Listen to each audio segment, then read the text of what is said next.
Assalamualaikum warahmatullahi wabarakatuh.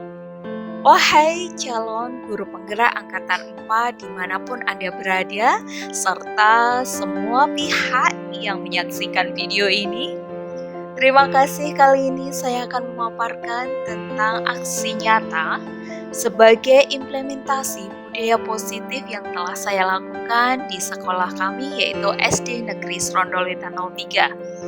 Ada 6 kegiatan yang telah terrealisasi. Yang pertama adalah diseminasi budaya positif. Yang kedua, pembelajaran bermakna dan outing kelas. Yang ketiga, penanaman disiplin positif melalui pembiasaan PPK. Yang keempat, pembuatan kesepakatan dan keyakinan kelas. Yang kelima, program bimbingan konseling berbasis segitiga restitusi. Dan yang terakhir adalah bucin atau budaya cinta lingkungan. Untuk yang pertama, yaitu diseminasi budaya positif. Adapun yang terlibat adalah JGB sendiri, guru dan karyawan sekolah. Indikatornya adalah terwujud perubahan paradigma tentang disiplin dan budaya positif oleh guru, karyawan, dan wali murid. Kemudian yang kedua, pelajaran bermakna dan outing kelas.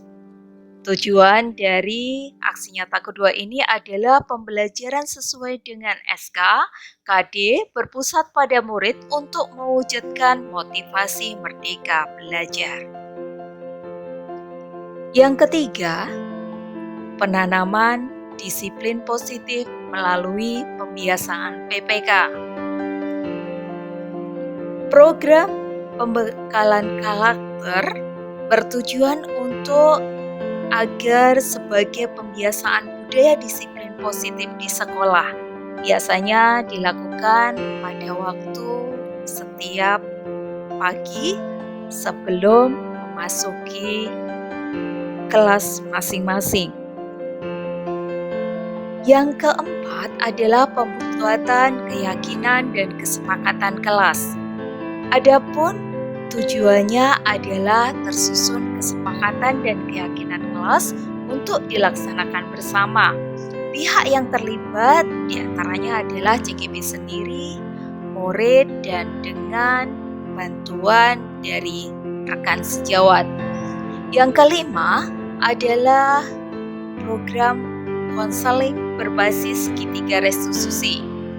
Setiap permasalahan yang berkaitan dengan siswa sedapat mungkin kita selesaikan dengan menggunakan segitiga restitusi, sehingga hal itu menjadikan murid kita mengetahui nilai positif dari apa yang seharusnya dia peroleh. Yang keenam adalah budaya cinta lingkungan atau bucin. Adapun tujuannya adalah terlaksana penanaman budaya cinta lingkungan oleh murid dengan Silahkan disiram. Assalamualaikum warahmatullahi wabarakatuh. Waalaikumsalam. Saya sebagai Bapak Kepala Sekolah SD Serondolwetan 03, yang saya hormati pula Bapak Ibu Guru SD Serondolwetan 03. Pada kesempatan kali ini, marilah kita bersama-sama mengucapkan syukur atas kehadiran Tuhan Yang Maha Esa, karena atas limpahan rahmat dan karunia-Nya kita bersama dapat berkumpul dalam acara diseminasi budaya positif di SD Serondolwetan 03. Izinkanlah saya di sini membacakan susunan acara yang akan kita lalui pada pagi siang hari ini. Yang pertama, pembukaan. Kedua, sambutan Bapak Kepala Sekolah. Ketiga, eksplorasi materi budaya positif. Keempat, tanya jawab. Kelima, refleksi. Dan terakhir, penutup. Sebagai awal acara, mari kita mengucapkan basmalah bersama-sama agar kegiatan kita pada siang hari ini dapat terlaksana dengan lancar. Bismillahirrahmanirrahim. Baiklah, acara selanjutnya yaitu sambutan dari Bapak Kepala Sekolah kepada Bapak Gandong Edidiono SPD, kami persilakan. Terima kasih.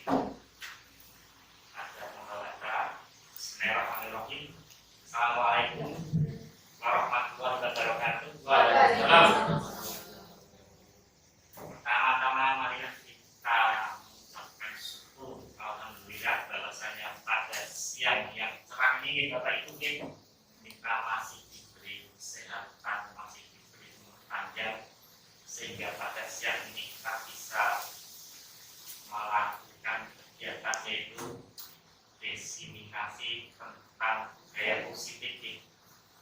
Ini salah satu program yang harus dilaksanakan oleh seorang guru penggerak Bapak Ibu.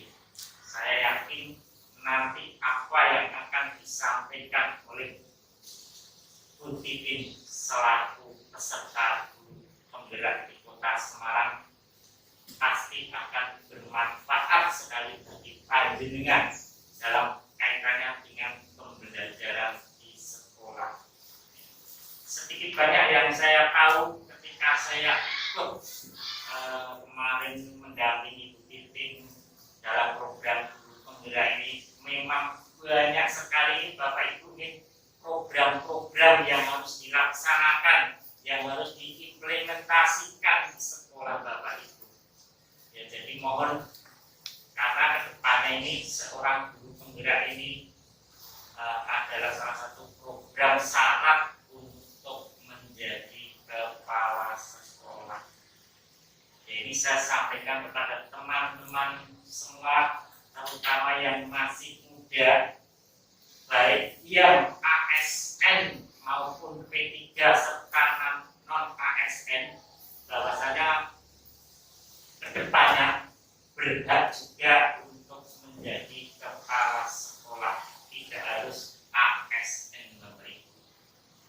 Karena memang kedepannya kelihatannya ASN semakin sedikit ya Bapak Ibu. Sudah kemarin juga ada pengangkatan P3K, jadi mohon nanti kalau ada tahap beberapa lagi tentang guru penggerak, saya mohon panjenengan untuk mengikuti Bapak Ibu.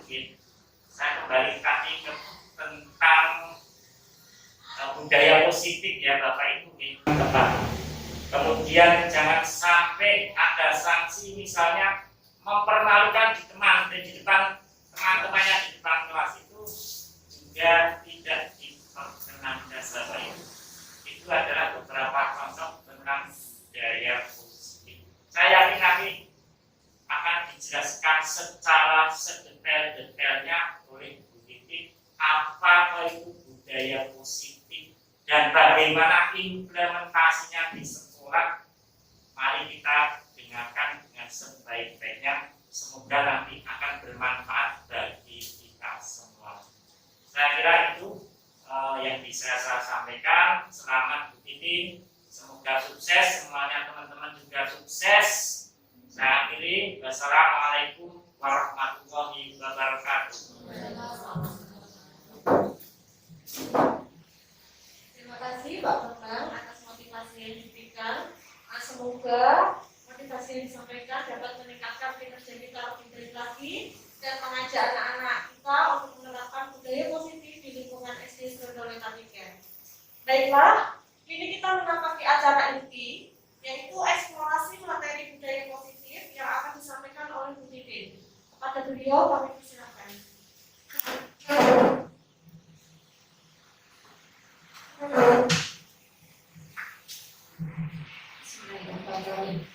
Assalamualaikum warahmatullahi wabarakatuh. Alhamdulillahirrahmanirrahim. Yang saya hormati Bapak Dr. Eki, yang saya hormati Bapak Ibu Guru SD Negeri Serdoleta 03. Pada kesempatan kali ini, yang pertama saya haturkan beribu-ribu terima kasih dan penghargaan yang luar biasa atas kesempatan kepada saya untuk berdiri di sini menyampaikan sedikit saja. Semoga saja apa yang saya berikan ini akan bermanfaat untuk kita. Untuk saya pribadi tentu saja pasti bermanfaat untuk panjenengan semuanya, dan semoga saja memberikan aura perubahan yang lebih baik di SD yang kita cintai ini. Pada kesempatan kali ini langsung saja saya akan memberikan diseminasi atau eksplorasi materi tentang budaya positif yang saya terima dalam Bintek calon guru penggerak angkatan 4, dan saya adalah perwakilan dari Kota Semarang. Bapak Ibu yang saya hormati, sebagai sebuah renungan, mari kita saksikan video berikut ini. Kira-kira ada 5 model guru dalam kasus yang sama. Silakan panjenengan saksikan. Kira-kira Anda termasuk guru yang mana? Silakan. Halo, Bapak Ibu guru, calon guru penggerak. Video ini akan menampilkan dan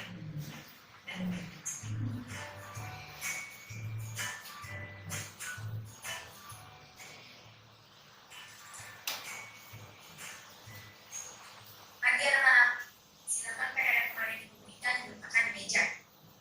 Atau kamu sudah mengerjakan belum? Kamu selalu ya ngerjain PR. Sekarang kamu duduk di depan, lalu tulis. Saya berjanji tidak akan mengulangi lagi. Saya berjanji akan berusaha menjadi murid yang rajin belajar sampai pelajaran saya selesai. Ini tipe yang kedua.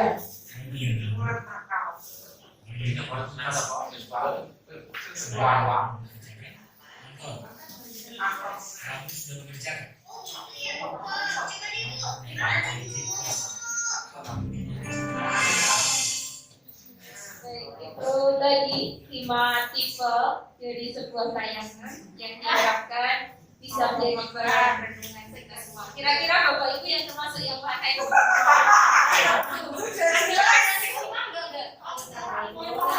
ada yang nanti kayak nanya PR-nya ada atau tidak ya?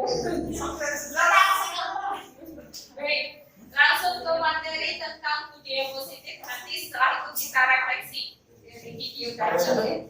Budaya positif atau ekosistem positif itu erat kaitannya dengan filosofi Ki Hajar Dewantara tentang pendidikan. Beliau mengatakan bahwa kita ambil contoh perbandingannya dengan hidup tumbuh-tumbuhan seorang petani. Jadi ibaratnya seorang pendidik itu seperti petani yang dia menanam padi, maka beliau atau petani tersebut atau kita pendidik itu tidak bisa mengharapkan padi akan jadi tumbuh jagung, gandum, dan sebagainya. Kita hanya bisa menuntun mereka untuk menjadi tumbuhan padi yang bagus. Jadi tugas pendidik tidak merubah, dia hanya menuntun serta menebalkan lampu saja atau memperbaiki modal yang sudah ada pada diri anak-anak itu. Ia dapat memperbaiki kondisi tanahnya, memelihara tanaman padi, memberikan pupuk, membasmi ulat, jamur, dan juga gulma yang ada pada padi tersebut. Jadi kita sebagai pendidik tidak boleh menuntut, tetapi hanya berhak untuk menuntut. Begitu. Kemudian pada kesempatan kali ini, hal-hal yang akan kita pelajari adalah perubahan paradigma, kemudian arti dari disiplin positif dan 3 motivasi perilaku manusia, perbedaan antara keyakinan kelas, hukuman penghargaan, kebutuhan dasar manusia, posisi kontrol, dan segitiga restitusi.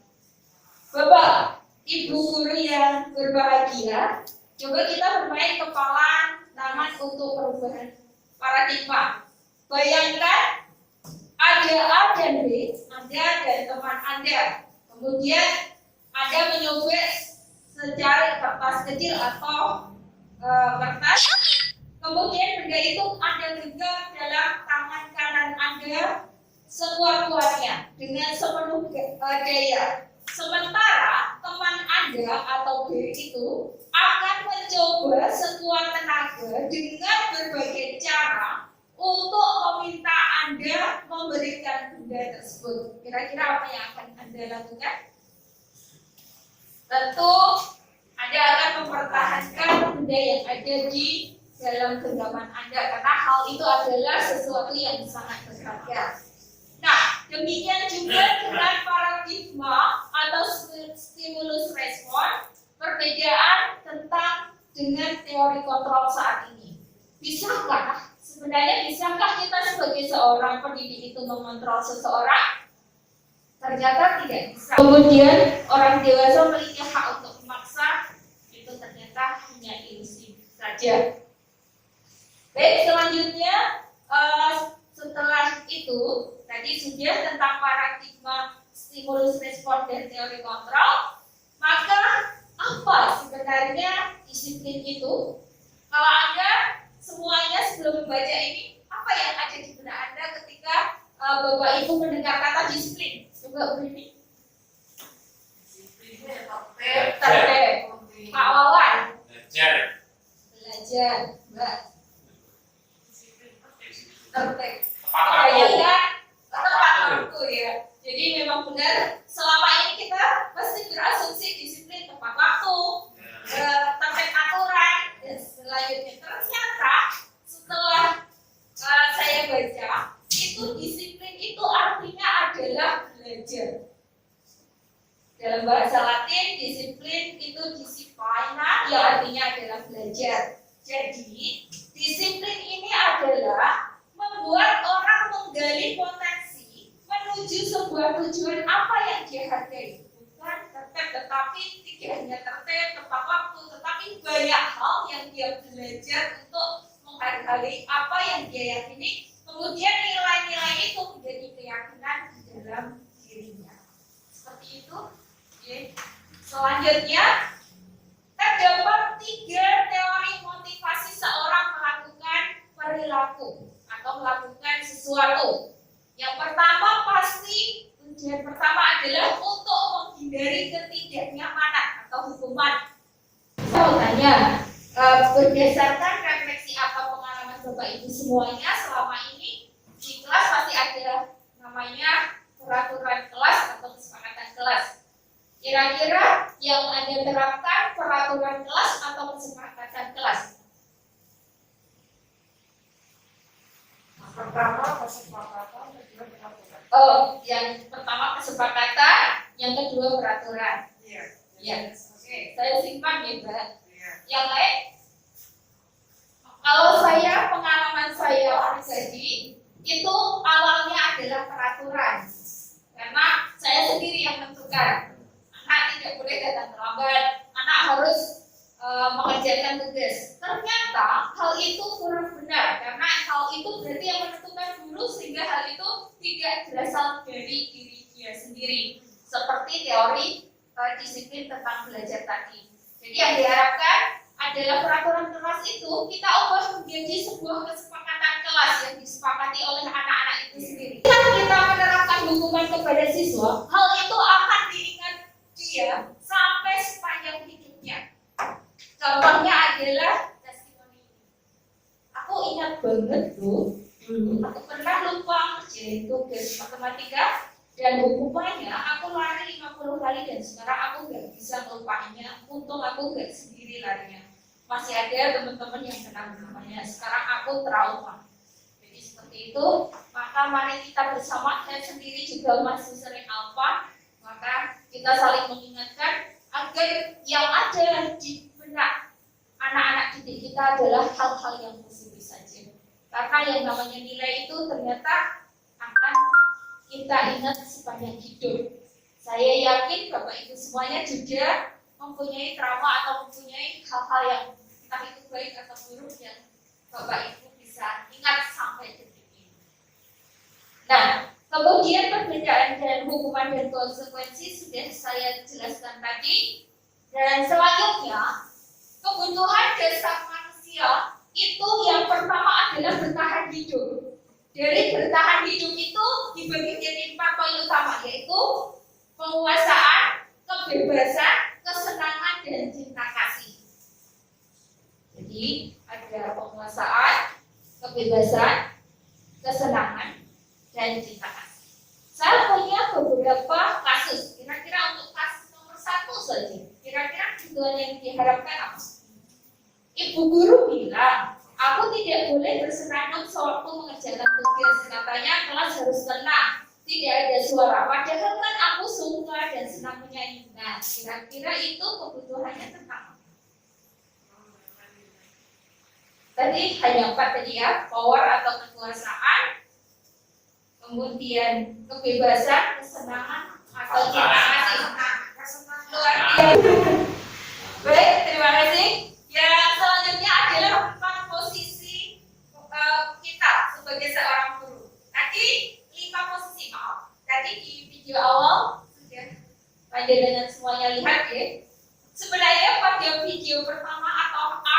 dia berperan sebagai penghukum. Hai, Anton, kamu terlambat. Kenapa kamu terlambat? Kalau tidak salah seperti itu. Berarti dia hanya menghukum saja tanpa mau mengetahui apa alasan Anton sampai terlambat. Yang kedua, membuat orang merasa bersalah. Kamu tahu kan Anton, kalau terlambat itu, bapak itu jadi sedih. Nah, itu jadi anak juga merasa bersalah. Kemudian yang ketiga, teman. Jadi ibunya berusaha mendekati sebagai seorang teman yang katanya seperti guru kelas 1. Seperti itu. Dan yang keempat adalah pemantau. Dan yang terakhir itu adalah sebagai manajer. Ia mengajukan pertanyaan apa yang kita yakini atau yang menjadi nilai, kemudian mengeluarkan pribadi dan bagaimana cara mengatasi masalah itu. Jadi dari 5 video tadi yang paling ideal adalah yang terakhir atau yang kelima sebagai posisi manajer. Nah, kita sudah masuk ke bab yang terakhir yaitu restitusi. Jika ada timbul masalah di sekolah atau di kelas, terus kita harus gimana? Tadi membentak tidak boleh, menghukum tidak boleh, sebagai teman juga sebaiknya tidak terlalu memberi penghargaan juga tidak efektif. Harusnya gimana? Harusnya ternyata ada yang disebut restitusi atau menciptakan kondisi. Bagaimana boleh memperbaiki kesalahan mereka sendiri dari diri mereka sendiri sehingga mereka bisa kembali pada kelompok mereka dengan karakter yang lebih kuat menyadari apa kesalahannya. Adapun ciri-ciri restitusi bisa Bapak Ibu baca sendiri. Kemudian restitusi itu meliputi tiga tahapan atau segitiga restitusi, yaitu yang pertama adalah menanyakan, menstabilkan identitas. Jika timbul masalah, pertama adalah menstabilkan identitas.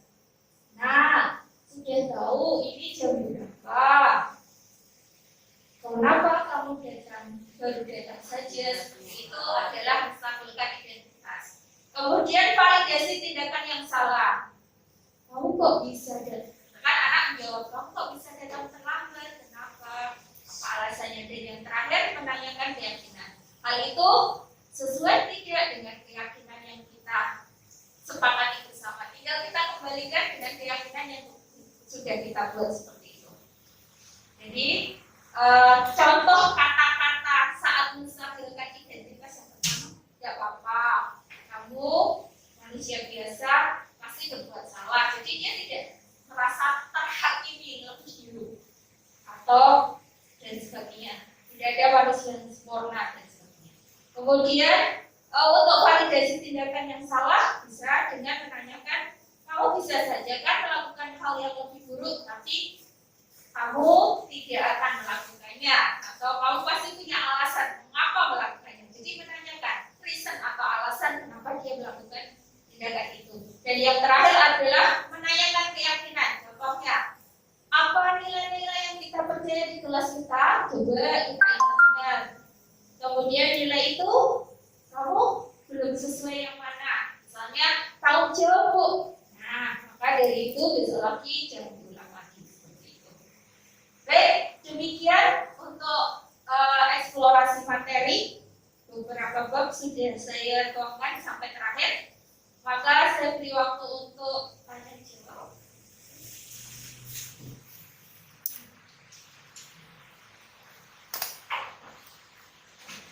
Nah, terima kasih Bu Titin yang sudah memaparkan materi pada siang hari ini dengan sangat jelas, ya, untuk lebih memperdalam pemahaman kita bagaimana penerapan budaya positif yang baik di lingkungan sekolah kita untuk diri kita sendiri maupun untuk peserta didik kita.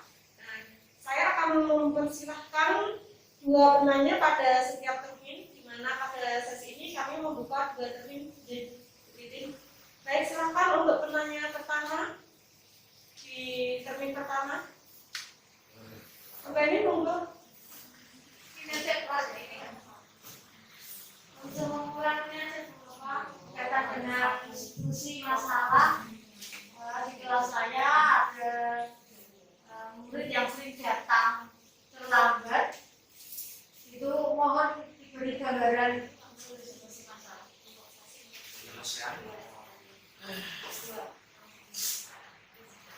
Ya.